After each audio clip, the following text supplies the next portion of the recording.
Salut tout le monde! Aujourd'hui, je vais vous montrer mon parfum top secret qui sent, qui a une performance complètement folle et le parfum Dolce de Dolce Gabbana. Donc, pour commencer avec mon parfum top secret, c'est cool, l'arrière de la boîte, à part qu'est-ce que je cache, il n'y a rien écrit, fait que je peux le garder top secret. Faut que je vous raconte une petite histoire avec ça. Deux histoires pour vous montrer la performance que ça a. Ça n'a même pas d'allure. Quand je l'ai eu, je l'ai mis, je m'en suis mis. Puis, dans la pièce où ce que j'étais, ça sentait, c'était dans ma chambre que j'ai fait ça, là. Fait que ça sentait toute la journée. Pendant 24 heures, ça sentit ce parfum-là tellement qu'il est puissant. Puis, une autre petite histoire. Vendredi passé, j'ai sorti, je me suis mis du parfum. Puis, le lundi, j'ai repris mon coton ouaté que j'avais mis. Puis, je le sentais, puis ça sentait autant le parfum que si j'avais pris un autre parfum normal que je venais à peine d'en mettre. Donc, ça n'a même pas d'allure. J'ai jamais vu de parfum aussi performant que ça. Et je vais vous le présenter, c'est Club de nuit intense de Armaf. Donc, on va commencer par le test et ensuite, on va faire on va regarder le branding. Donc, ça a une odeur un petit peu d'agrumes, un petit peu, je dirais, agrumes herbacés, comme façon de l'expliquer. Il y a beaucoup de monde qui dit qu'il y a une odeur de pamplemousse et personnellement, je ne dirais pas nécessairement pamplemousse, mais on dirait définitivement que tu es à côté d'un arbre, peut-être un pamplemousse ou quelque chose comme ça, et que tu es à côté de l'arbre et que tu sens l'odeur que ça a. Il y a aussi un petit côté épicé dans ce parfum-là. C'est comme j'ai dit, c'est un parfum qui est très performant. Je le mettrais dans la catégorie affaires. Donc, c'est un parfum. Il y a quelque chose que faut que je dise sur ce parfum-là. Si je vais comparer les deux.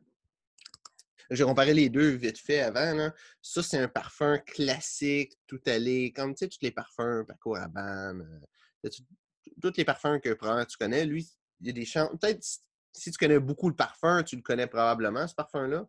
Je vois qu'il n'y a pas un gros contraste avec mon background, là. Mais ce parfum-là, il y a des bonnes chances que tu ne le connaisses pas, versus Dolce Gabbana, même si lui spécifiquement tu ne le connais pas, tu dois connaître Dolce Gabbana. Puis la raison, c'est que Dolce Gabbana, c'est un parfum classique tout allé qui est un des deux catégories de parfums. Et celui-là, Club de nuit intense, c'est un parfum qu'on appelle de niche. Donc, c'est un parfum un petit peu plus différent. Généralement, quelqu'un qui veut sentir bon, veut acheter du parfum, il va acheter un parfum normal, si on peut dire ça comme ça. Il va essayer de trouver un qui sent bon. Quelqu'un qui veut sentir différent, pas quelqu'un qui veut sentir nécessairement bon, c'est sûr, un parfum, tu veux sentir bon, mais si, en plus de sentir bon, tu veux que ça sente différent, tu vas prendre un parfum de niche. Et des fois, des marques comme Guerlain vont faire les deux. Ils vont faire un parfum classique qui sent bon et ils vont faire des parfums de niche qui sont complètement différents. Un bon exemple, c'est Cuir Intense de Guerlain qui sent le cuir. On dirait que tu t'es mis la face dans un siège de cuir d'un char neuf et tu es en train de sentir ça tellement que ça sent le cuir. Et c'est pas nécessairement un parfum que tout le monde va aimer. Et ça non plus, c'est pas un parfum que tout le monde va aimer. C'est ça un point, mais c'est sûr que moi, je mets ce parfum-là, puis il n'y a personne qui a ça. Donc, ce parfum-là sent très différent de parfums conventionnels. Et, mais il sent, moi, je trouve qu'il sent bon. Certaines personnes vont dire qu'il sent pas bon. Ou qu'il sent fort, ou qu'il sent. Une chose qui est sûre, c'est que ce parfum-là va faire en sorte que tu ne sentes pas la même chose que d'autres personnes. C'est vraiment différent. Malheureusement, je l'ai acheté sur Internet. Moi, je l'ai eu d'Amazon. Et j'ai pas vu de place qui en ont. Je sais qu'au Walmart, tu peux le commander, mais il n'y en a pas. Peut-être dans les maisons de parfum, des places vraiment spécialisées vont l'avoir. Donc, quelle catégorie? La catégorie affaires, ça, c'est sûr, ça, c'est mon meilleur parfum business, de la catégorie affaires. Et il y a j'ai pas énormément de parfums, fait que ça vaut ce que ça soit mon meilleur catégorie à faire, mais c'est un bon parfum si tu veux arriver dans une pièce et que le monde te remarque. C'est un bon parfum pour ça. C'est lui qui m'a donné le plus de compliments. Du monde qui réalisait que, oh wow, je rentre dans une pièce, ça sent. C'est pas. J'ai peu de personnes, à part ma femme, qui a dit que ça sentait pas bon. Euh, je dirais pas que c'est un parfum qui est bon pour un date, mais c'est pas nécessairement mauvais.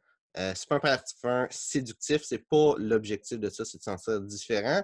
Mais à quelque part, si tu veux te différencier quand tu vas dans un bar ou tu t'en vas d'une date, si tu veux avoir l'air différent, si tu veux sentir différent que les classiques Jean-Paul Gaultier, Le Mâle, Versace Eros ou les Paco Rabanne Million Invictus. Si tu veux sentir différent, ça, tu gagnes avec ça. Là. Donc, ça peut être bon comme parfum de date, même si c'est pas, je ne rentrerai pas spécifiquement comme pur et dur dans cette catégorie-là. Je ne rentrerai pas dans tout aller, sauf si, vraiment, encore une fois, tu veux faire différent. Tout aller, généralement, ça va être un parfum moins puissant que ça que tu vas prendre. Quelque chose avec des odeurs un peu plus subtiles, quelque chose de plus classique. Mais si ta personnalité, c'est d'être différent, de te faire remarquer, ça peut être un parfum qui est vraiment bon quand même. C'est définitivement pas un parfum d'été parce qu'un parfum d'été, ça se veut être subtil pour avoir des odeurs d'été. Je dis agrumes puis tout ça. Puis oui, ça sent les agrumes, mais ça sent, c'est puissant. Un parfum d'été, tu veux arriver, mettons, dans un barbecue avec des amis, puis tu veux que le monde arrive proche de toi, il y a une conversation, puis ils sentent ton parfum. Et tu veux quand même qu'ils puissent sentir les petits lilas qu'il y a dans ta cour parce que ça sent bon aussi. Ça fait que tu veux que ton odeur se mêle avec les autres odeurs qu'il va avoir, l'odeur de barbecue qui est en train de cuire, l'odeur des petites fleurs que tu as dans ta cour. Puis, ce parfum-là, il est trop puissant, il est trop intense. Ça, c'est même dans le nom, là, intense. Là. Ce parfum-là, il est pas bon pantoute pour l'été. Je le recommanderais vraiment pas. Je recommanderais pas prendre ce parfum-là pour l'été. Et soit, si tu veux juste en acheter un, puis c'est celui-là, de juste pas mettre de parfum l'été, ou d'en acheter un autre qui est spécifiquement pour l'été. Par contre, c'est un excellent parfum pour l'hiver. Parce que l'hiver, c'est l'inverse. L'été, la chaleur, l'humidité fait en sorte que les odeurs se propagent plus facilement. Fait que tu veux de quoi de plus faible, de plus simple, que l'odeur va se rendre quand même vers l'odeur de ton parfum va se rendre quand même vers le nez des autres personnes autour de toi.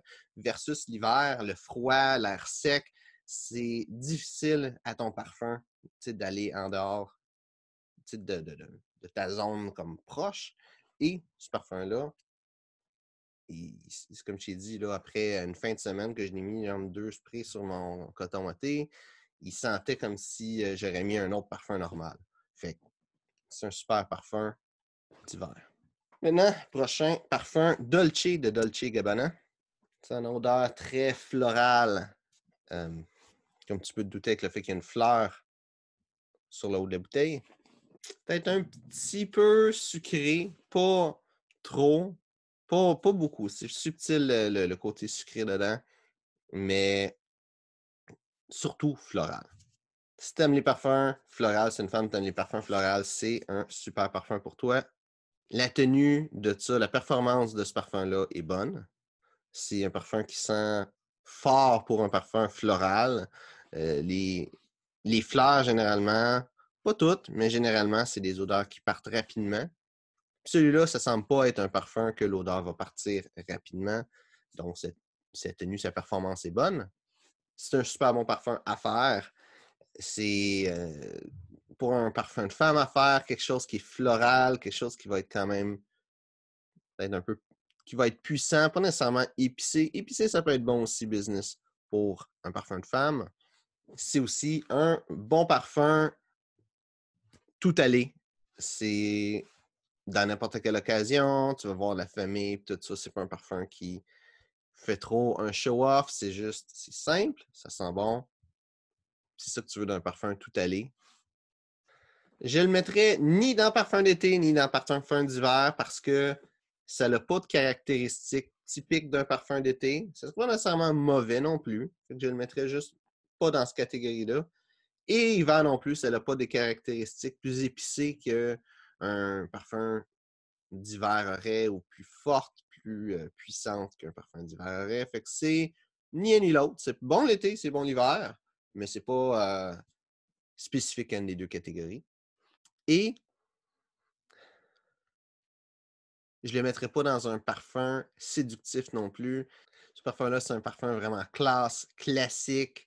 Si c'est ça l'image que tu veux donner, ça peut être un bon parfum pour aller dans une date, mais c'est pas nécessairement dans la catégorie séductif à 100%.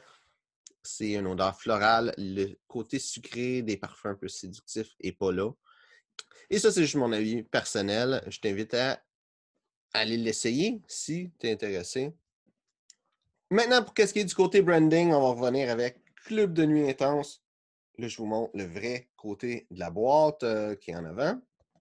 Et la bouteille aussi, qui est pleine de traces de doigts. La bouteille, je vais essayer de montrer ça. Là. Tu sais, j'ai pas eu longtemps. Non, que ça marche juste pas. Je l'ai pas depuis longtemps, ce parfum-là. Je l'ai peut-être mis 5 fois depuis que je l'ai. C'est vraiment récent comme parfum. Ça fait même pas un mois que je l'ai. Peut-être 2 semaines, 3 semaines, gros max. La bouteille a déjà des scratchs, même si j'ai fait quand même attention. Fait que c'est pas nécessairement c'est une bouteille qui va rester beau longtemps, d'après moi. Par contre, la bouteille, on s'en fout, c'est qu'est-ce qu'il y a dedans qui est important. Une autre chose que je veux dire, c'est que ce parfum-là, c'est un clone. Donc, pour expliquer un petit peu c'est quoi un clone, c'est quand tu as un parfum qui est réputé, reconnu, ben, des fois, il va y avoir des personnes qui vont essayer de faire une imitation de ce parfum-là. Donc, Club de nuit intense, c'est un clone du parfum Aventus de Creed. Et le parfum Aventus de Creed, c'est un parfum à 500$. Et c'est justement pour ça que j'ai acheté ce parfum-là. Parce que c'est un clone d'Aventus. Et que j'ai pas 500$ à mettre dans une bouteille de parfum. Donc, j'ai fait des recherches pour trouver c'est quoi le meilleur clone et je suis tombé là-dessus. Donc, ça, c'est un clone supposément presque parfait, genre, tu sais, quand même 1% de perfection. Puis, ça a l'air que j'ai jamais senti Creed Aventus, fait que ça a l'air que c'est parce que j'ai écouté les reviews d'autres personnes. Donc, ça a l'air que ce parfum-là, les seules personnes qui peuvent faire une différence entre lui et Creed Aventus, c'est des personnes que leur job ou l'un de leurs immenses hobbies, c'est de comparer les parfums, de sentir les parfums, puis tout ça. Donc, si tu es un professionnel des parfums, tu vas avoir une différence, mais si tu es les autres personnes autour de toi qui vont sentir ce parfum-là, eux autres, ils vont pas voir la différence. Donc, par le fait que c'est un clone, c'est évident que le monde qui connaisse Aventus, qui est un des parfums de niche les plus connus, et c'est cher aussi. Fait que c'est clair qu'ils ont été chercher ce public-là. Le monde qui aime Aventus, mais qui ne veulent pas mettre 500$ dans une bouteille de parfum. Peut-être qu'ils ont quelqu'un qui est riche, qui connaît, qui leur a donné une bouteille à un moment donné, ou qu'ils avaient entendu parler de ce parfum-là, puis ils ont mis bien de l'argent de côté pour l'acheter, puis ils l'aiment, puis ben, ils veulent quand même pas mettre 500$ là-dedans. Ben, Armaf, ils ont créé un parfum pour pallier à ce problème-là et qui puisse avoir quand même l'odeur d'Aventus sans que tu sois obligé de l'acheter. Donc, personnellement, moi, je dirais que c'est pas nécessairement bon, les clones. Quoique lui, c'est un parfum phénoménal, là. Mais en tant que tel, faire des clones, c'est un petit peu comme faire des faux. Dans la peinture, c'est poche pour la personne qui a créé l'original, même si la personne est morte. Je veux dire, l'original, c'est l'original. Par contre, il y a quand même son marché, puis la preuve, je l'ai acheté. la raison pourquoi je l'ai acheté, c'est justement parce que je voulais pouvoir sentir le parfum Aventus. Et ben, il ne l'a pas en magasin, parce que c'est un parfum de 500$. Il faut que tu ailles dans des places spécialisées pour ça. Et aussi, je voulais l'avoir vite. Je voulais pas être pogné à aller à gauche puis à droite. Je voulais n'importe quand que je veux le prendre pour le sentir. Je voulais être capable de faire ça. Puis pourquoi je voulais absolument avoir Aventus? C'est parce que je fais ma business de parfum, puis je voulais être capable de regarder différents parfums, incluant celui-là qui est réputé pour être super bon. Pour mon idée, c'est que si je fais un parfum que je trouve qui sent meilleur que Aventus, je fais un super bon parfum, puis je vais être bien content. Fait que pour continuer avec le branding, si on regarde, c'est le parfum, la boîte est simple, la boîte est belle aussi. Là, tu peux le voir un petit peu qu'il y a un fini satiné sur la boîte. Quand tu y touches, tu le sens. C'est des bosses, c'est engravé, c'est une super belle qualité de boîte. Le look aussi avec des petits faux diamants dessus, avec la petite chaîne, avec le logo Armaf dessus. Tu vois que leur public cible, en dehors de ceux qui connaissent Creed, ils ont fait ça simple, fait que c'est du monde qui veut le quoi de simple, mais quand même quelque chose de prestigieux. Donc, avec les petits diamants et tout ça. Quelqu'un qui veut faire son show-off ou quelqu'un qui veut quand même rester sobre. C'est le genre de parfum d'une personne qui va rester silencieuse, mais qu'on va le remarquer quand même. Je pense que c'est ça un petit peu l'image que ce parfum-là donne. C'est que tu fais du bruit même si tu fais pas de bruit. Quand le branding se veut très masculin, une bouteille carrée sous tous les sens, ou rectangulaire en fait, même le bouchon est carré. On dirait un petit peu comme un D. Donc, tu sais, quelqu'un qui veut peut-être qui veut aller au casino, puis tout ça. Tu sais, c'est le genre de public cible qu'ils veulent avoir avec ce branding-là. Maintenant, le prochain, Dolce de Dolce Gabbana. Les bouteilles, tu vois, c'est une bouteille simple, arrondie comme les bouteilles de femmes, de parfum de femme, avec une petite rose que j'essaie de trouver une façon. Avec une petite rose sur le dessus. Une petite boucle. Ça fait penser un petit peu à un vase avec une fleur dedans. La boîte que j'ai, c'est une boîte cadeau. En fait, c'est le parfum de ma femme pour ceux qui se demandent pourquoi j'ai ça. C'est une boîte cadeau.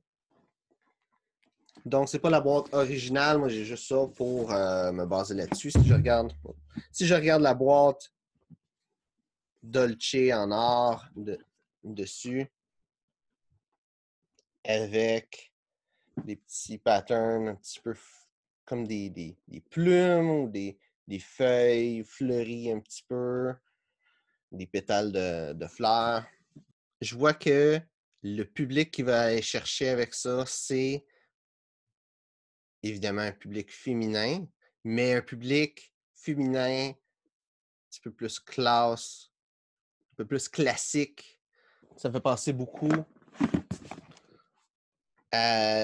au dessin qu'il y avait sur les peintures, ou les moulures qu'il y avait durant la Renaissance quand je regarde cette boîte-là. Fait que par ces analyses-là, je vois que le public qui va aller rechercher, c'est un public de femmes qui serait probablement plus dans le domaine administratif, soit comme réceptionniste, secrétaire, tout ça, mais aussi avec le côté quand même classique puis un petit peu prestigieux, couleur or puis tout ça. Ça peut être aussi bon pour des femmes qui ont des jobs un peu plus grosses, genre directrice de quelque chose, qui a des jobs de bureau. C'est ça que je vois avec ce parfum-là. Quelqu'un qui travaille dans un bureau, qui veut sentir bon et que ses collègues les remarquent. Mais sans nécessairement attirer trop d'attention comme ce parfum-là. Puis aussi même par la forme, la bouteille, c'est une forme classique. Tu as des bouteilles de parfum avec des formes bizarres qui sont belles, puis tout ça, mais la bouteille est classique, mais le bouchon, par contre, lui, il a une belle forme. Fait que ça va chercher le côté vraiment classique, mais quand même qui veut se faire remarquer, mais pas trop, juste un peu, juste assez. Donc, j'espère que tu as aimé cette vidéo-là. Si tu as des commentaires, laisse ça dans les commentaires. Ça me fait un plaisir d'y répondre. Si tu as des questions aussi. Et si tu as aimé la vidéo, ben, like la vidéo.